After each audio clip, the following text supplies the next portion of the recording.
અમદાવાદ શહેરના વ્યસ્ત ગણાતા શાસ્ત્રી બ્રિજ પર ફરી એકવાર ભારે વાહનોની અવરજવર પર પ્રતિબંધ લાદવામાં આવ્યો છે। બ્રિજની નીચેના ભાગમાં આવેલા બેરિંગ અને પેડેસ્ટ્રીયલ અત્યંત જર્જરિત હાલતમાં હોવાથી સુરક્ષાના કારણોસર તંત્ર દ્વારા આ નિર્ણય કરવામાં આવ્યો। આ જાહેરનામાનું કડક અમલ આજે રાત્રે 12 વાગ્યાથી જ શરૂ થશે। આ પ્રતિબંધ લાંબા ગાળા માટે એટલે કે જાન્યુઆરી 2027 સુધી લાગુ રહેશે। मोटा वाहनों बंद है એવું છે સાહેબ? તમે લઈને નીકળ્યા છો, કોઈ જાહેરનામું મળ્યું છે કે નહીં તમને?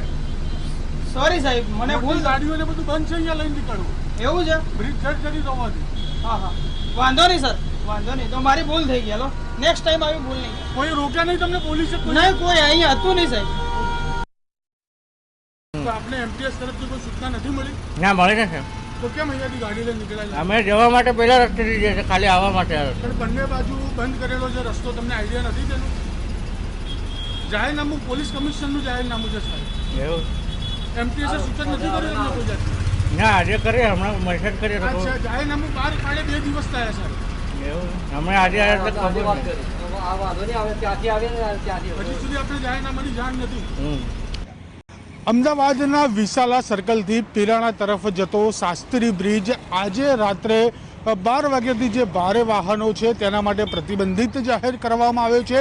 જાન્યુઆરી 2027 સુધી આ બ્રિજ ઉપર જે ભારે વાહનો છે તેને પ્રતિબંધિત જાહેર કરવામાં આવે છે। તેનું કારણ એક જ સામે આવી રહ્યું છે। ખૂબ જ જૂનો બ્રિજ છે તે અત્યારે હાલ તેના નીચેના જે બેરિંગ છે અને જે સ્ટ્રક્ચર છે તે જર્જરિત થઈ ગયું હોવાની જે રિપોર્ટ છે તે આવ્યો હતો ને તેને જ કારણે અત્યારે આ જે બ્રિજનું સમારકામ છે તે ચાલી રહ્યું છે અને પેરેલલ જ બીજો એક બ્રિજ છે તે પણ બનાવવામાં આવી રહ્યો છે। તેનું પણ કામકાજ અત્યારે હાલ જે ચાલી રહ્યું છે। જે પ્રમાણે તમે નીચેની તરફના દ્રશ્યો જોઈ રહ્યા છો તે પ્રમાણે અત્યારે હાલ બ્રિજની નીચે પણ જે સમારકામ છે તે ચાલી રહ્યું છે અને બ્રિજની ઉપરની બાજુના જે બેરિકેડ છે તે આવતીકાલે લગાવવામાં આવશે, કારણ કે જે બ્રિજ છે તે બંધ કરવામાં નહીં આવે, પરંતુ જે ભારે વાહનો છે તેના માટે આ બ્રિજ ઉપર જે પ્રતિબંધ છે તે અમદાવાદ પોલીસ કમિશનર દ્વારા જે ફરમાવવામાં આવ્યું છે તેનું અમલવારી આજે રાત્રે 12 વાગ્યાથી શરૂ કરવામાં આવશે। કેમેરા પર્સન મહેશ વ્યાસ સાથે ધવલ બારોટ, GSTV।